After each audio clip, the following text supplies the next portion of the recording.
The briefing tent smells of diesel fuel and strong coffee. October 5, 1973, southern Syria.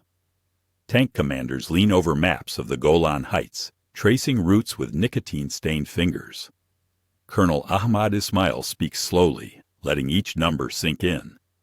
We have 1,400 T-62s ready to roll. Intelligence confirms the Israelis have maybe 200 tanks total across the entire plateau. Most are old Centurions, British museum pieces. Laughter ripples through the tent.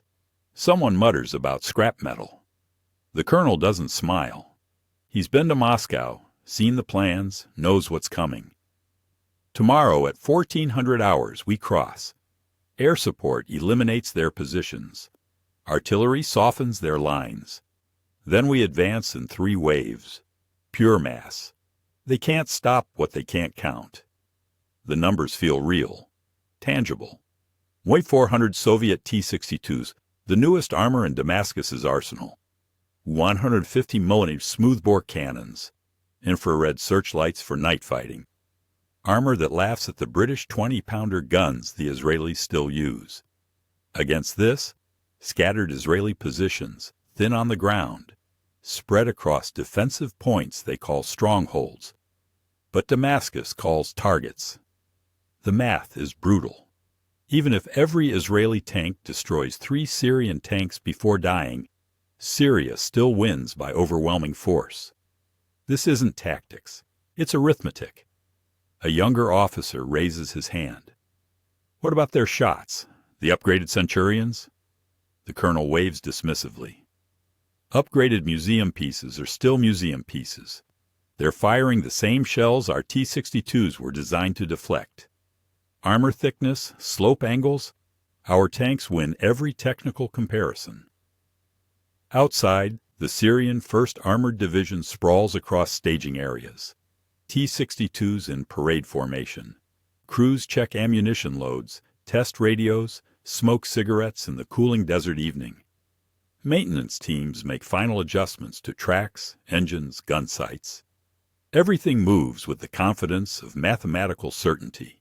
The smell of gun oil mixes with cooking fires. Someone plays music from a transistor radio. Men joke about which route into Tiberias will be fastest, whether the Israeli settlements will resist or run. The Golan Plateau is 12 miles wide. They'll punch through in hours, maybe less. Damascus already has plans for the victory parade. One tank commander, a veteran of 67, stays quiet. He remembers the 6-day war, remembers what Israeli tanks did when numbers seemed certain. But 67 was different. Syria was unprepared then.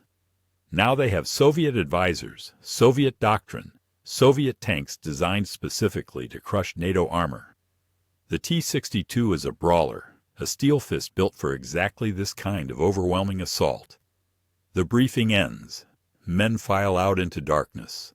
Above, stars scatter across clear sky. Tomorrow's weather report: perfect visibility. No clouds to hide Israeli airstrikes, but Syria's air defense networks will handle that. The Egyptian front will draw Israeli attention south. The Golan will be undermanned, under-equipped, overwhelmed. Maps go back into cases. Coffee cups get rinsed. Officers return to their units. The confidence isn't bravado, it's doctrine. Soviet armor theory proven in dozens of war games, refined through years of Middle Eastern experience. Mass defeats quality, numbers crush skill. 400 beats 200. Tomorrow at 1400 hours they roll north. In 72 hours Damascus would celebrate. In 72 minutes everything would be burning. The first shells land at 1358 hours. Syrian artillery pounds Israeli positions across the Golan. The ground shakes. Dust clouds rise like brown fog. At 1400 hours exactly, engines roar. T-62s lurch forward in waves, turrets scanning for targets that should be retreating, disintegrating, dying. Lieutenant Kamal Hussein commands the lead tank in his company. His driver accelerates up the volcanic slope. The plateau stretches ahead. Black basalt rock, scattered brush. Defensive positions marked on maps now obscured by artillery smoke. Radio chatter fills his headset. Companies reporting clean advances. No resistance yet. The Israelis are pulling back or already dead. Then his gunner speaks. Target.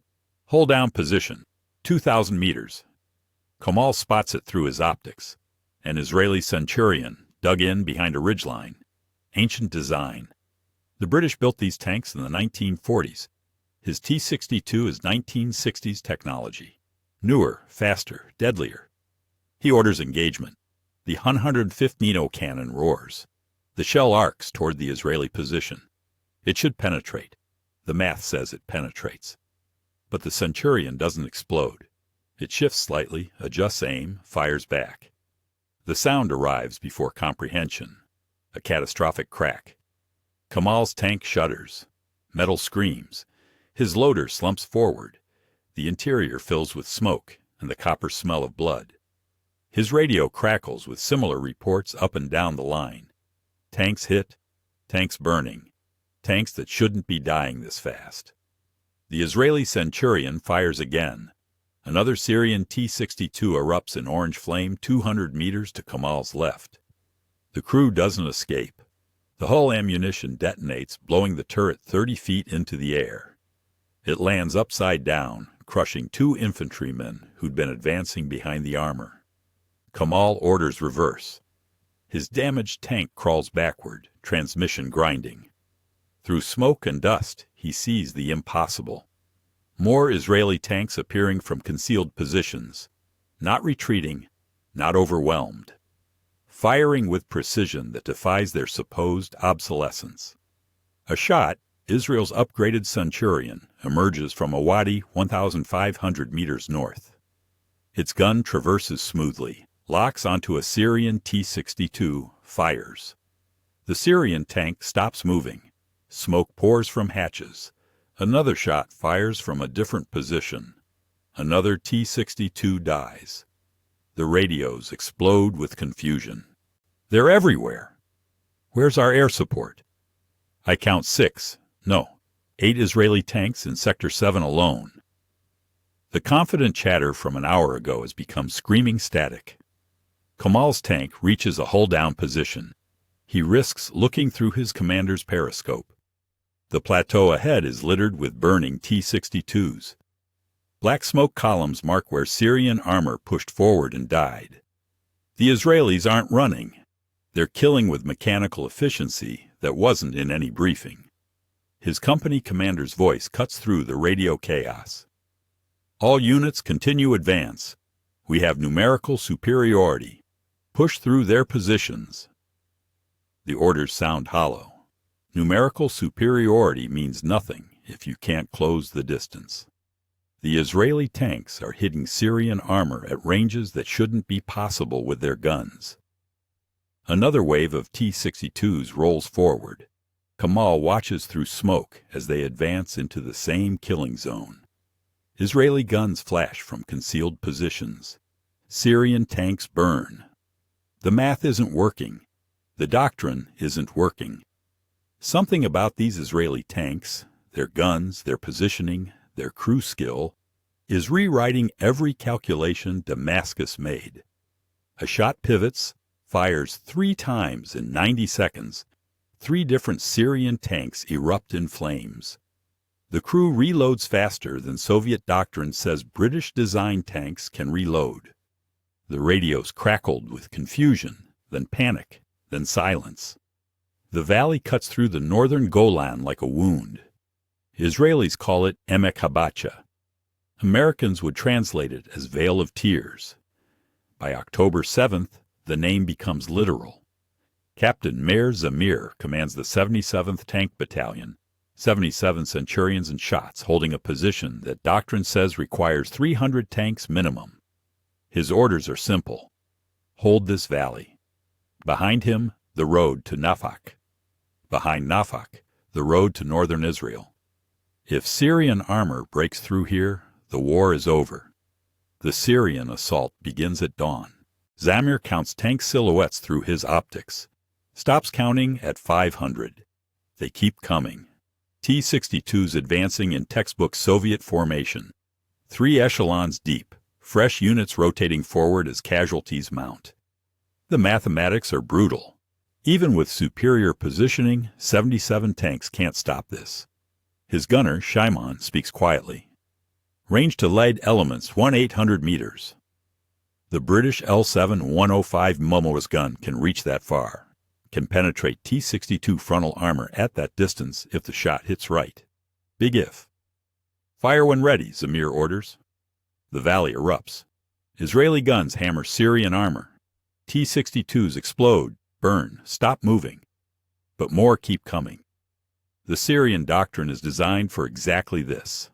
Absorb casualties, maintain pressure, overwhelm through sheer mass.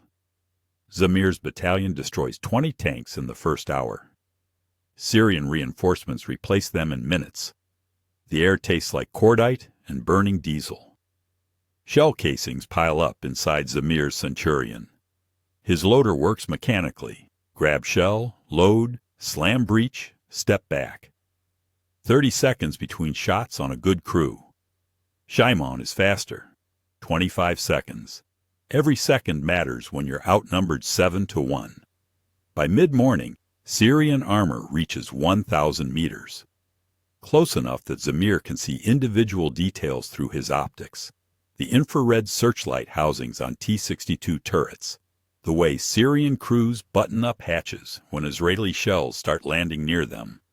Close enough to die. A Syrian round slams into the Centurion next to Zamir's position. The tank doesn't explode. The crew bails out, uniforms smoking, faces blackened.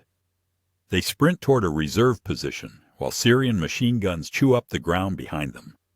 2 make it. 1 doesn't. Zamir's battalion shrinks. 77 tanks become 71, then 65. His radio fills with casualty reports, ammunition requests, crews calling for support that doesn't exist. Reserve units are fighting their own desperate battles across the Golan. This valley, this killing ground, belongs to whoever can endure longest. The Syrians pour in reinforcements. Fresh T-62s advance over the burning wrecks of earlier waves. Zamir's gunner finds targets, engages, destroys. Load, fire, death. The rhythm becomes automatic. His hands shake from adrenaline and exhaustion. Shimon's face is gray with fatigue. An Israeli shot 300 meters south takes a direct hit. The turret lifts slightly, settles back. Doesn't explode. The crew keeps fighting. Engine damaged, but gun still working. They fire from a stationary position, hitting Syrian tanks trying to flank Zamir's line. When their ammunition runs out, they bail and sprint to another damaged tank, climb inside, resume firing with someone else's gun. Night falls. Syrian armor pulls back to regroup. Zamir counts his remaining tanks. 58 Centurions and Shots against an enemy that just committed another 400 T-62s to the valley approach. The math is impossible. The situation is impossible. His men are exhausted. His ammunition is running low, and tomorrow the Syrians will come again. But tonight, the valley holds. Burning T-62 hulks smolder in the darkness. The hunter became the hunted. The hammer met the anvil. The valley earned its name in ways no doctrine could have predicted. Syrian high command stares at casualty reports that don't make sense. October 8th, 3rd day of fighting. The numbers are wrong.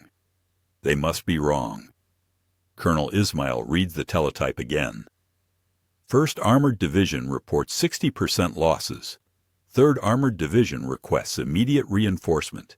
7th Brigade, effectively destroyed. He looks up at his staff officers.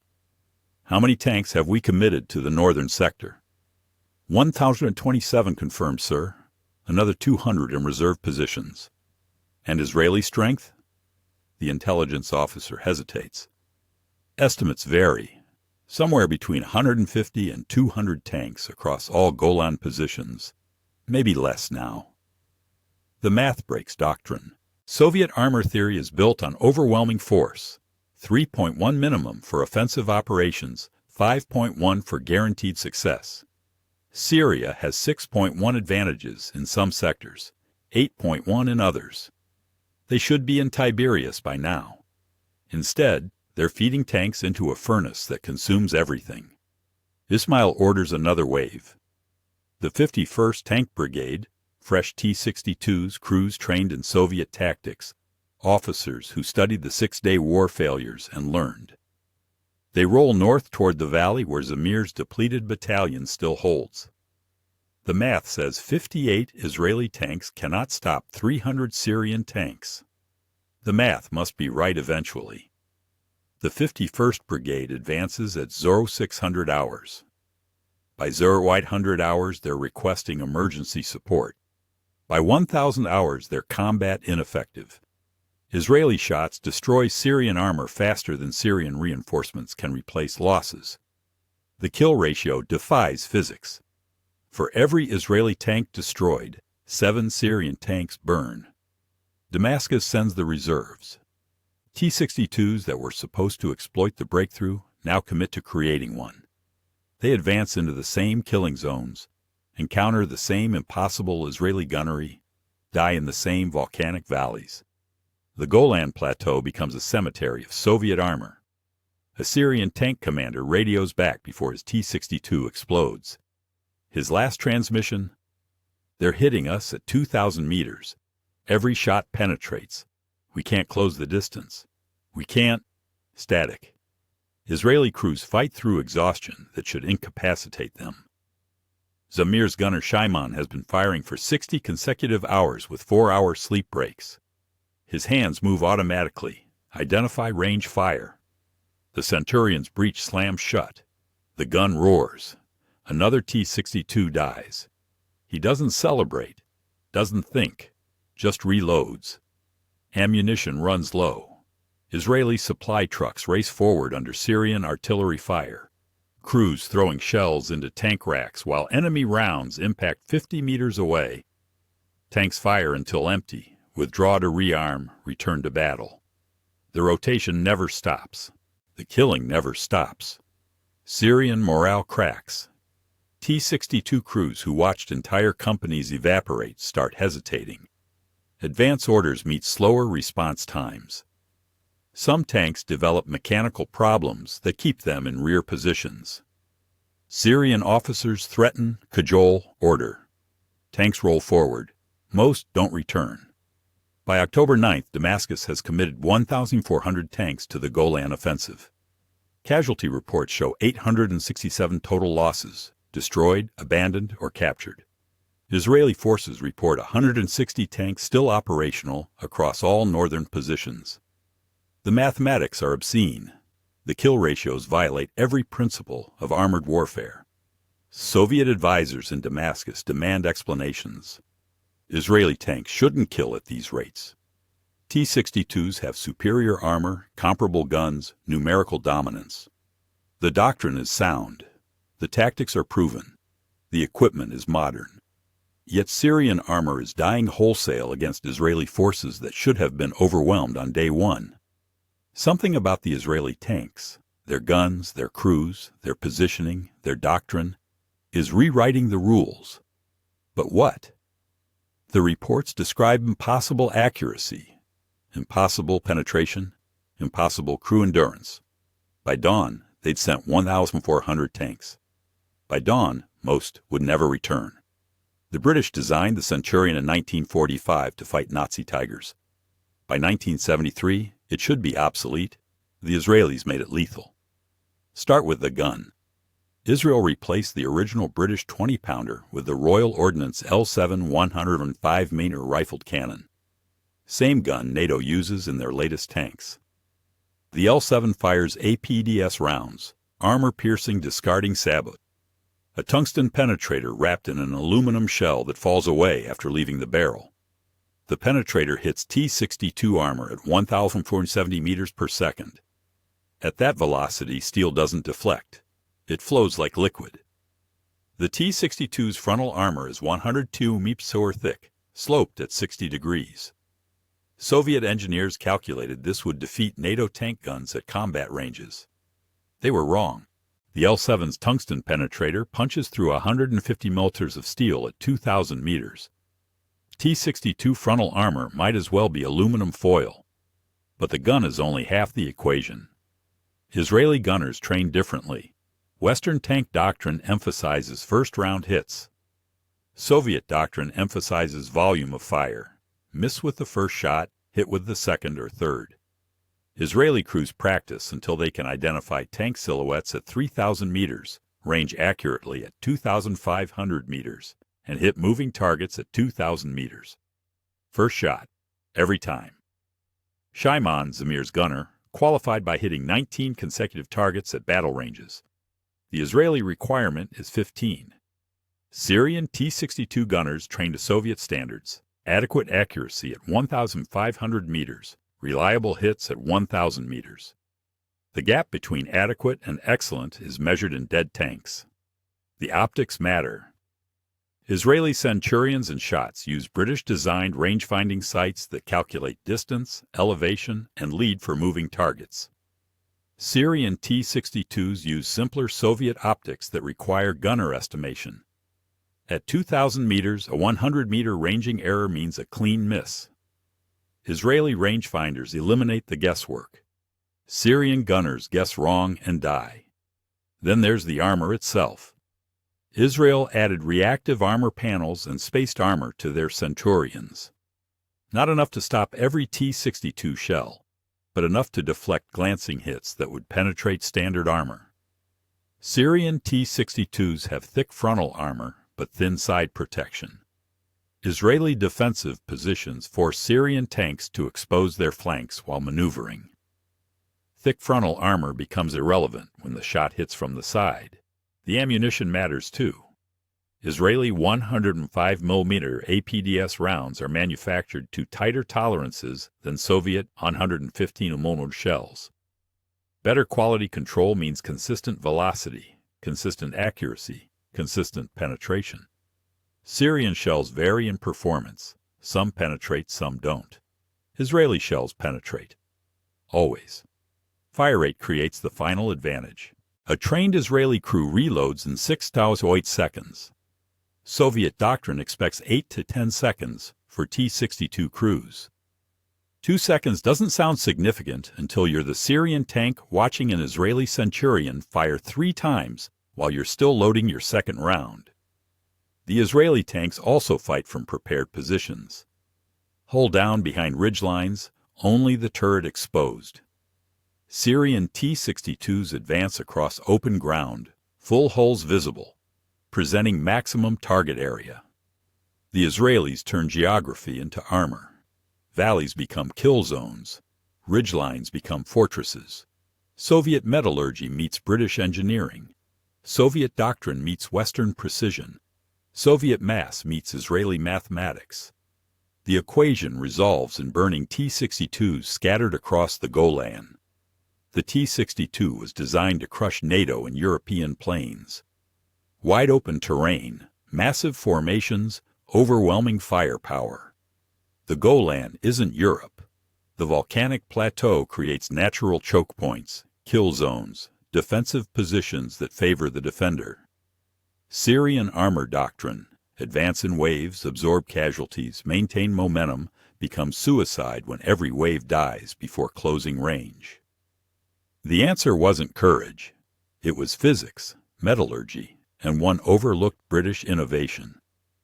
Soviet armor doctrine is built on one principle: mass overcomes quality. It worked against the Wehrmacht. It should work against Israel. The theory is elegant. Concentrate overwhelming force at the enemy's weakest point.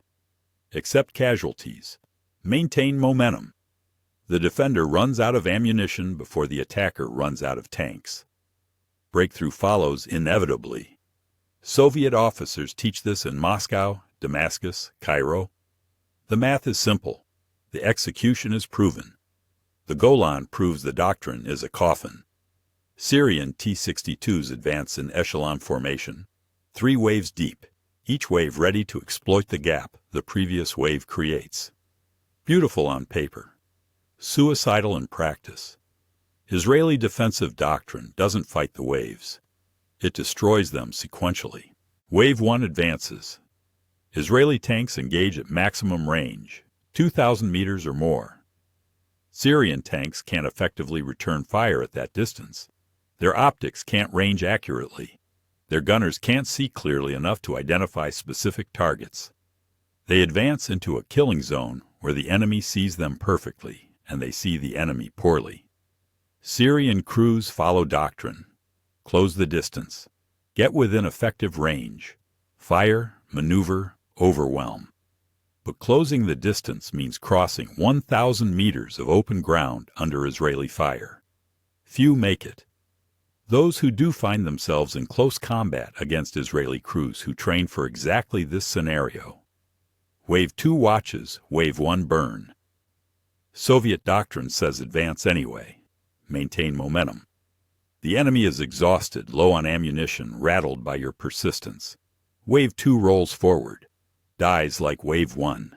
Same kill zones, same Israeli guns, same impossible accuracy. Wave 3 hesitates. Human nature fights doctrine. Officers order advance. Crews obey slowly. Some T-62s develop mechanical problems. Others advance but cautiously, stopping to engage at long range where their guns are ineffective.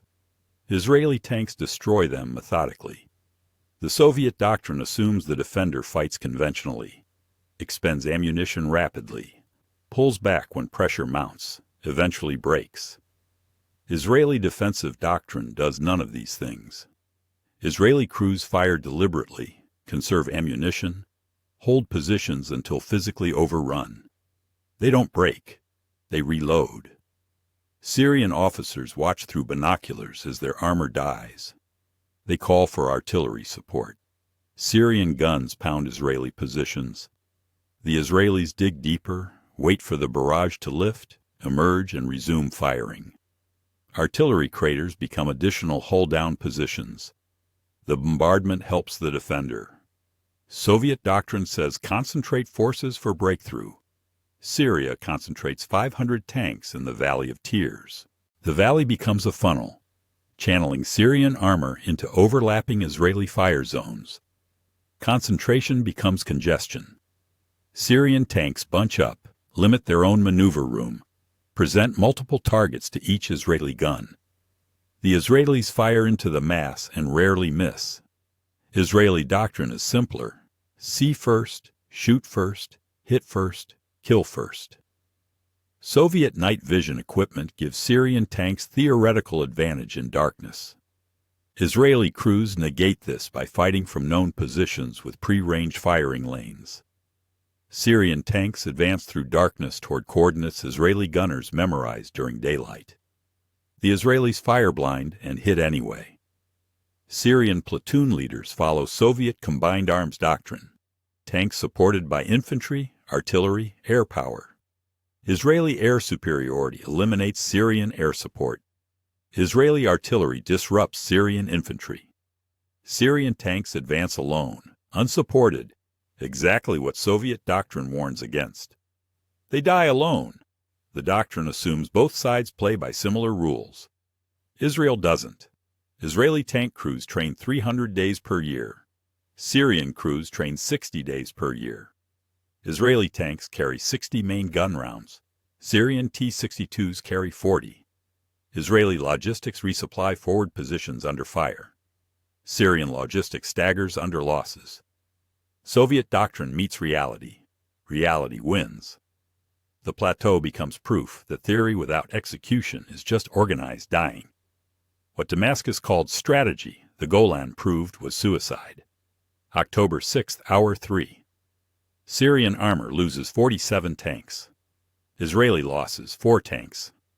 Damascus interprets this as acceptable attrition. Fresh T-62 companies rotate forward. October 6th, Hour 8. Syrian losses reach 120 tanks. Israeli losses, 11 tanks. The ratio is 11.1. Soviet advisors tell Damascus this is temporary. Initial contact always favors the defender. Momentum will shift. October 7th, Hour 16. Syrian armor has committed 680 tanks to the Golan offensive. 312 are destroyed or abandoned. Israeli forces report 31 tanks destroyed, 19 damaged but repairable. The ratio holds. Damascus doesn't understand how. In the Valley of Tears, Zamir's battalion is dying slowly. Not from Syrian shells, from exhaustion. His crews have been fighting for 40 consecutive hours. Men fall asleep at their stations between engagements. Loaders move like automatons. Gunners stare through optics with thousand-yard stares, identifying targets by muscle memory. Ammunition becomes critical. Each Centurion carries 60 rounds. Zamir's tanks average 4 rounds remaining. Supply trucks race forward through Syrian artillery fire. Crews throw ammunition boxes through hatches while Syrian observers call in fire missions. One truck takes a direct hit. The explosion is orange and absolute. The next truck keeps coming. Israeli tankers fight through injuries that should incapacitate them. A loader with shrapnel in his shoulder continues working because there's nobody to replace him. A driver with burns on his hands grips controls through bandages. A gunner with a concussion fires through double vision, trusting his rangefinder more than his eyes. Syrian armor keeps coming. Fresh battalions arrive every 6 hours. T-62s that should tilt the mathematics, should exploit Israeli exhaustion, should finally, inevitably, break through. They burn like the battalions before them. October 8th, hour 48. Damascus commits its strategic reserve. 400 T-62s held back for exploiting the breakthrough, now committed to creating one. They advance into kill zones littered with burning hulks of earlier waves. Israeli guns engage at maximum range.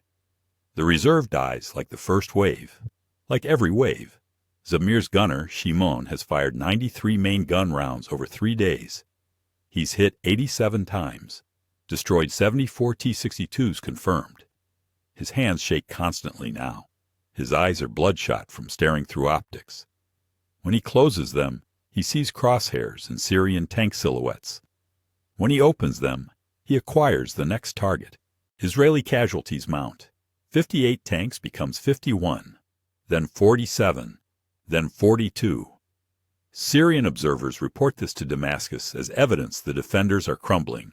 Syrian colonels order renewed assaults.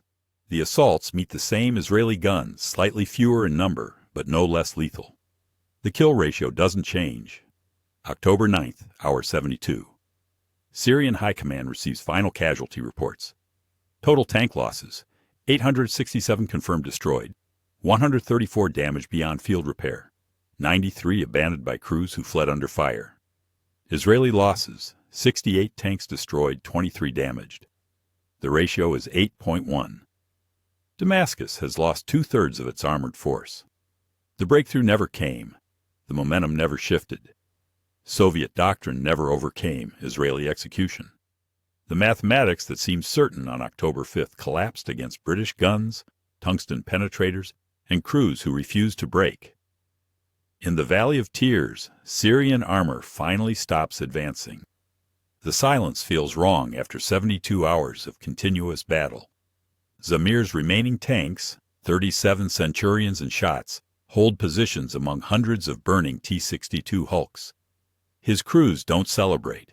They sleep, some for 30 minutes, others for 3 hours. Then they wake and resume defensive positions because the war isn't over. The smell of burning diesel and cooked metal hangs over the Golan like fog. Israeli recovery teams start counting Syrian wrecks. They stop at 500. Too many to count accurately. Too many to believe. The math was simple. 8-1 kill ratio. The reality was apocalyptic. The teletype machine in Damascus headquarters chatters constantly. October 10th. Reports from every sector. None of them good. Syrian Defense Minister Mustafa Tlass reads the numbers again. Writes them on paper to make them real. 1-1 tanks committed to the Golan offensive. 867 confirmed destroyed. 93 abandoned. 41 remaining combat effective. He looks at his staff. Explain this. Nobody speaks. What explanation exists? The Soviet advisors promised numerical superiority would guarantee victory. They showed the calculations, demonstrated the doctrine. The T-62 was superior to obsolete British Centurions. Syrian crews were trained to Soviet standards. Artillery would suppress Israeli positions. Air support would disrupt their defenses. Everything failed. Colonel Yevgeny Shelak, the senior Soviet advisor, examines the casualty reports. His face reveals nothing, but his silence reveals everything. Soviet armor doctrine doesn't account for 8.1 kill ratios in the defender's favor. Doesn't account for Western gunnery standards. Doesn't account for crews who refuse to abandon positions when logic says they should break. The Israeli tanks, Class says carefully. What are they? Our intelligence said Centurions. British designs from the 1940s. Museum pieces. Upgraded museum pieces, Shelak corrects. The L7 gun changes the equation. British optics. Better crew training than our reports indicated. He doesn't mention that Soviet intelligence underestimated Israeli capabilities. Doesn't mention that Moscow assured Damascus the T-62 would dominate any enemy armor. Doesn't mention that Soviet doctrine just failed catastrophically. Syrian field commanders report similar stories. Israeli tanks engaging at impossible ranges. Impossible accuracy. Impossible endurance.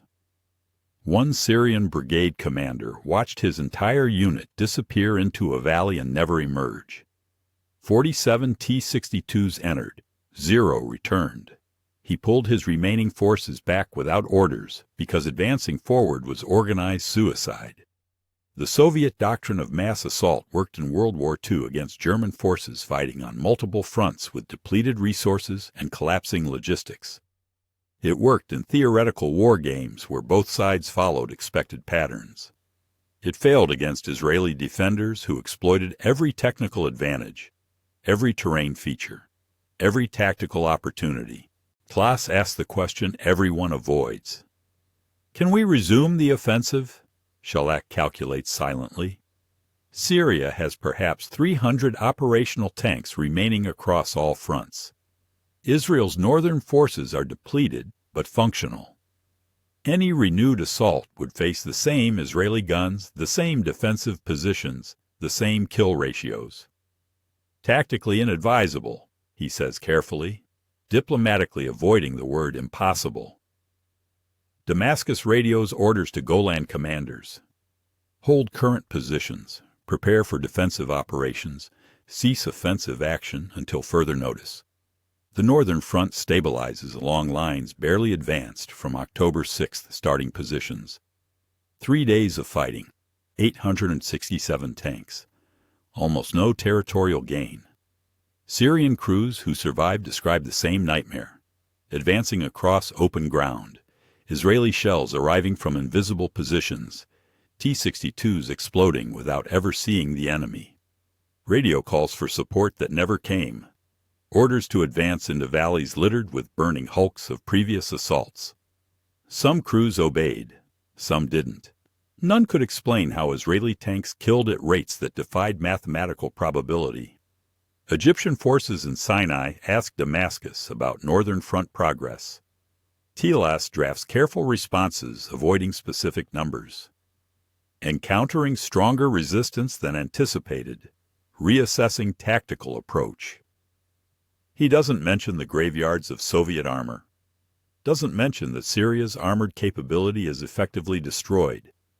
Doesn't mention that the Golan offensive, the operation that was supposed to reclaim Syrian territory and pressure Israel's northern border, is over.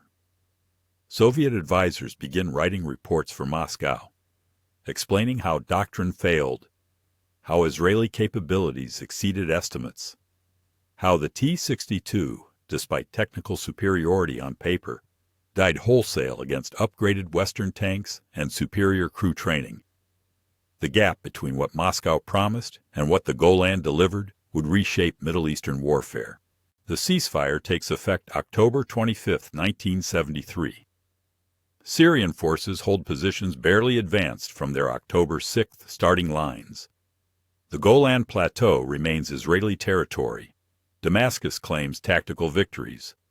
The mathematics tell different stories. Final accounting. 101 Syrian tanks destroyed or abandoned on the Golan Heights. Israeli losses.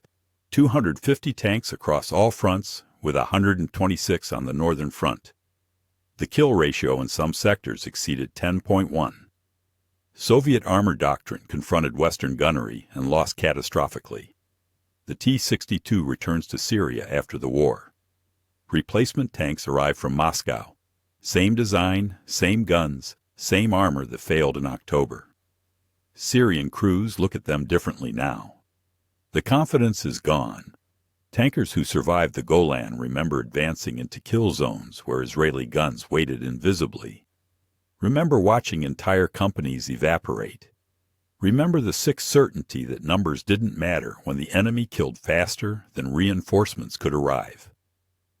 Moscow studies the failure quietly.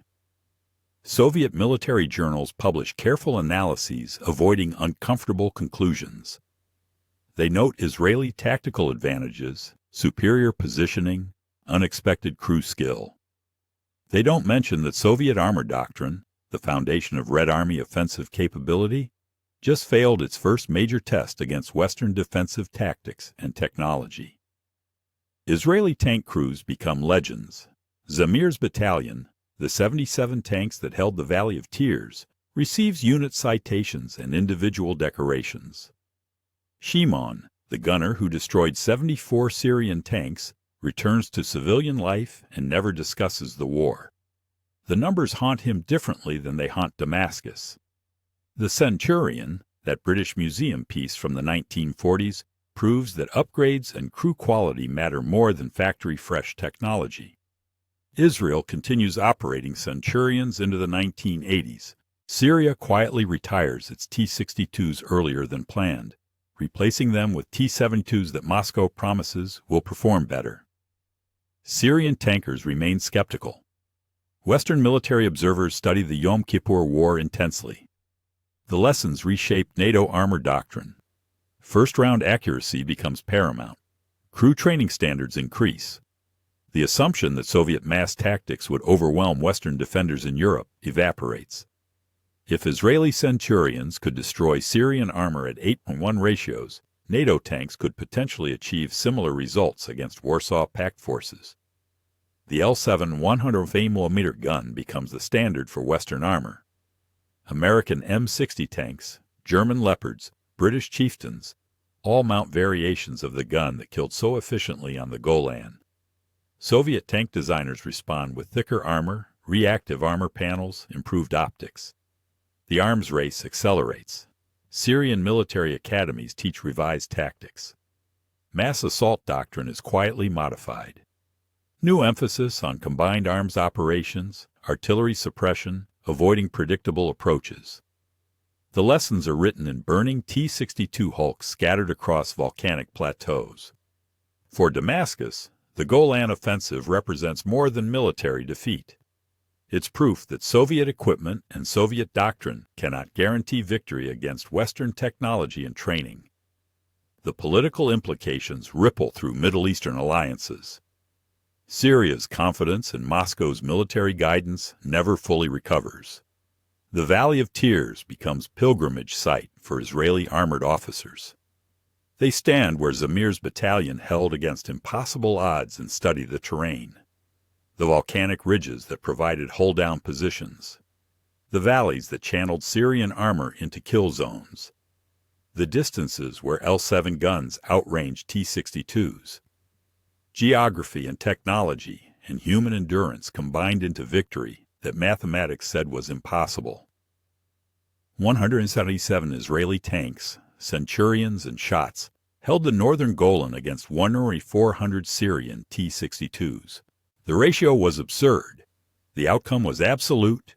Soviet doctrine met Israeli determination and British engineering. The doctrine lost. Decades later, military historians debate exact numbers, specific engagements, tactical decisions. The core truth remains unchanged. Sometimes quality doesn't just defeat quantity. Sometimes it annihilates it. The T-62 returned to Syria. The confidence never did.